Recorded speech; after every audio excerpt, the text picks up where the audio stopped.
বাংলাদেশ জিতেছে। Rank 4 শ্রীলঙ্কাকে one day ranking এর চতুর্থ দল শ্রীলঙ্কাকে বাংলাদেশ ওয়ানডে র্যাঙ্কিং এর 10th টিম হারিয়েছে।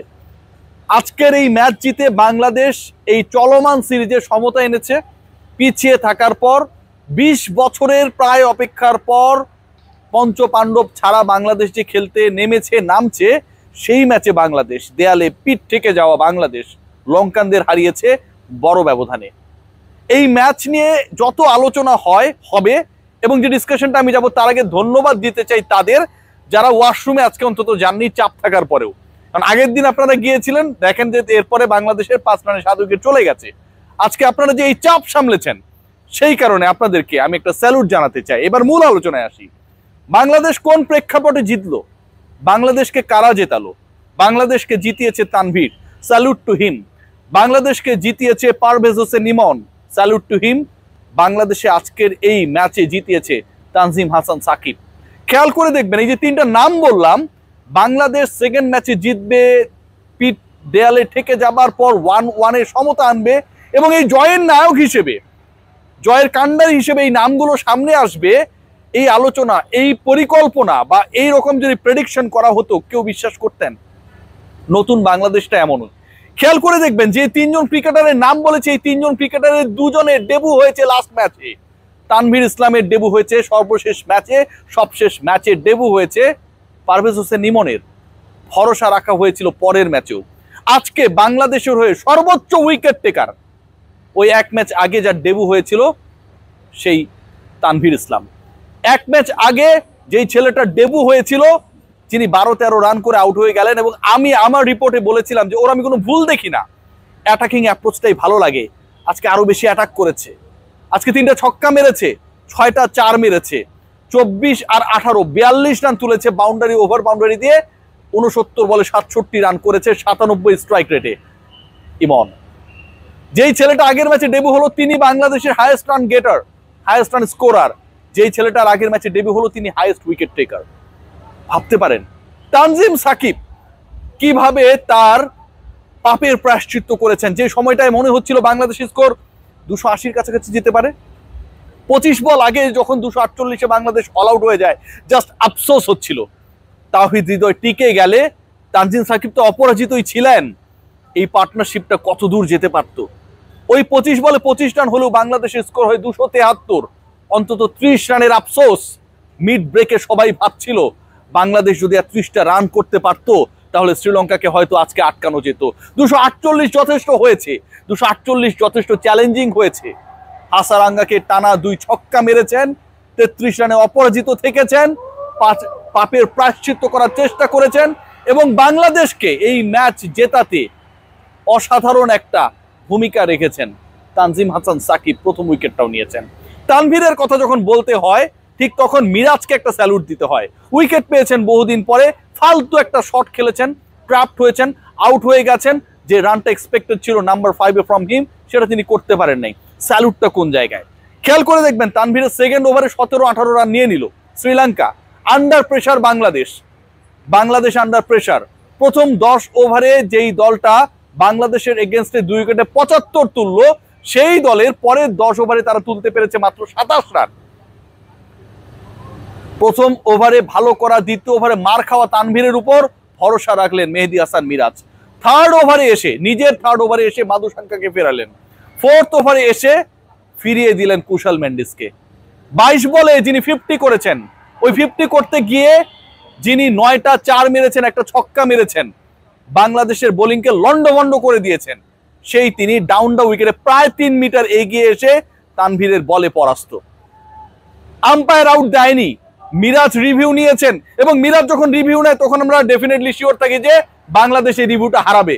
বাংলাদেশ হারায়নি, তানভীর আউট করেছেন। ব্যাক টু ব্যাক 2 ওভারে মাদুসাঙ্গার পর ফেরালেন কুশল মেন্ডিসকে। বাংলাদেশ দলের প্রথম 6 উইকেট যে নিল সেই 6-এর 4টা তানভীর ইসলামের। 2 মেন্ডিসকে ফিরিয়েছেন, মাদুসাঙ্কাকে ফিরিয়েছেন, মোমেন্টাম ক্রিয়েট করেছেন, চাপ ক্রিয়েট করেছেন। এবং আলোচনায় এরপরে নিয়ে আসবো আমি আমাদের প্রিয় শামীম হোসেন পাটোয়ারিকে। খেয়াল করে দেখবেন লিটন কুমার দাস দলে রাখা নিয়ে সব দিকে একটা হাঁসফাঁস। কেউ রাখতে চায়, কেউ ভেতরের তথ্য করে দেয় ফাঁস। শেষ পর্যন্ত লিটন কুমার দাস অবশেষে ড্রপ হলেন। টানা 2টা 0 করা, সবশেষ 6 ম্যাচে 4টায় 0 করা, শ্রীলঙ্কার বিপক্ষে হ্যাটট্রিক 0 করা লিটন কুমার দাসের পরিবর্তে আজকে ম্যাচে কে খেলেছেন? শামীম হোসেন পাটোয়ারি। খেয়াল করে দেখবেন এই শামীম হোসেন পাটোয়ারি ব্যাট হাতে ট্র্যাপড হয়েছেন। মেহেদী হাসান মিরাজ যেমন অনেকটা হচ্ছে লেগ সাইডের বল, শর্ট পিচ বল ট্যাপ করে ফিল্ডারকে রাখা হয়েছে, শট খেলতে গিয়ে আউট হয়ে গেছেন।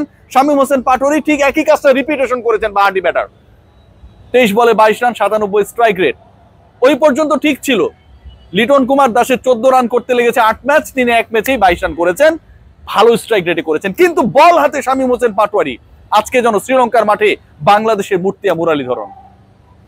প্রথম ওভার মেইডেন নিলেন, দ্বিতীয় ওভারে 1 রান দিলেন, প্রেসার ক্রিয়েট করলেন, উইকেট নিলেন এবং শামীম হোসেন পাটোয়ারি যাকে অকেশনাল বোলার মনে করা হচ্ছিল, সেই তিনি সবচেয়ে বেশি লঙ্কান ব্যাটারদেরকে, লঙ্কান ব্যাটিং লাইন আপকে বাংলাদেশের 248 চেস ডাউন করার ক্ষেত্রে প্রেসারে রাখলেন।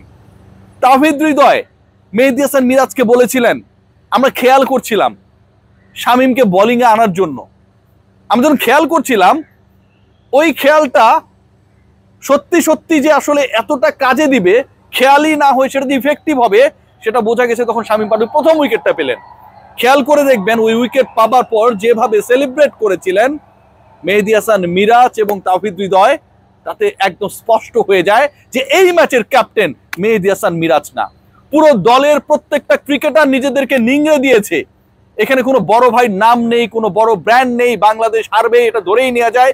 এই সিচুয়েশনস গুলোকে অনেকে মেনে নিয়ে নেমেছে শুধুমাত্র জয়ের জন্য। তরুণ একটা দল র্যাঙ্ক 4 শ্রীলঙ্কার বিপক্ষে তাদের মাটিতে, তাদের ঘাটিতে আজকে যে ক্রিকেটটা দেখিয়েছে, আপনারা যারা, আবারও বলবো, চাপকে সামলে ওয়াশরুমে যাননি, আপনাদেরকে ধন্যবাদ। খেয়াল করে দেখবেন পুরো ম্যাচের সিনারিও। এর আগের দিন শান্ত রান আউটের পর বাংলাদেশ হুড়মুড়িয়ে পড়েছে। আজকের ম্যাচে তাওহিদ হৃদয়ের রান আউটের পরে বাংলাদেশ 14 রানে 4 উইকেট হারিয়েছে। 204 থেকে 218, এই 14 রানের মধ্যে বাংলাদেশের 4টা উইকেট চলে গেছে। কুফা লেগেছিল, কিন্তু সেই কুফাটা বেশিক্ষণ টেকেনি। বাংলাদেশে বোলিং ডিপার্টমেন্ট শুরুর দিকে যে প্রেসারে পড়েছিল, সেখান থেকে যেভাবে কামব্যাক করেছে, 10 ওভার 75 রান, 2 উইকেট, 7.5 রান রেটে রান তোলা হচ্ছে, যেভাবে কুশল মেন্ডিস পিটিয়েছিল, সেখান থেকে বাংলাদেশ আমার কাছে মনে হয় টোটালি কামব্যাক করেছে এই ম্যাচে আনঅর্থোডক্স ওয়েতে। তানভীরের উপর কেউ সেভাবে ভরসা রাখি নাই, শামীম হোসেন পাটোয়ারির উপর কেউ সেভাবে ভরসা রাখি নেই। ওপেনিং এ আজকে কি নাইম শেখকে সুযোগ দেওয়া হবে কিনা, এরকম মেসেজে আমার মেসেজ বক্স ভরে গেছে। ভরসা রাখা হলো আগের ম্যাচে, ওই যে বললাম 10 একটা স্কোর করা, আমাদের প্রিয় ইমনের উপরে ফাটিয়ে খেললেন। বুকে ছাতি থাকতে হয়, বুঝছেন, বাংলাদেশের এই 2 ওপেনারের ক্ষেত্রে সেটা আমি দেখি। দুজনেই যেন তামিম ইকবাল টাইপ, তার শুরুর সময়ের মতো। ছোট তামিম, পারভেজ ইমন, কাউকে গোনার টাইম নেই। মেহেদী হাসান মিরাজ আজকে উইকেট পেয়েছেন, এই উইকেটলেস মিরাজকে নিয়ে অনেক সমালোচনা হয়েছে, অন্তত সেই সমালোচনার কাটা ঘায়ে একটা নুনের ছিটা দিয়েছেন। সবচেয়ে বড় ব্যাপার যেটা, বাংলাদেশের এই জয়টা এমন একটা সময় এসেছে যখন বাংলাদেশের বিশ্বকাপ সরাসরি খেলাটাই শঙ্কার মুখে। নানা স্ট্যাটিস্টিক্স নিয়ে আলোচনা হচ্ছে, কিন্তু যখন আপনি র্যাঙ্ক 4th টিমকে হারাবেন, being a team of rank 10, এটা কিন্তু আপনার দলের জন্য অনেক বড় একটা অ্যাডভান্টেজের জায়গা। রেটিং পয়েন্ট, র্যাঙ্কিং পয়েন্ট বাড়ানোর এই সুযোগটা বাংলাদেশ ক্যান্ডিতে পরের ম্যাচেও কাজে লাগাবে এবং ওয়ানডে সিরিজ জিতবে ইনশাআল্লাহ। সবাই ভালো থাকবেন।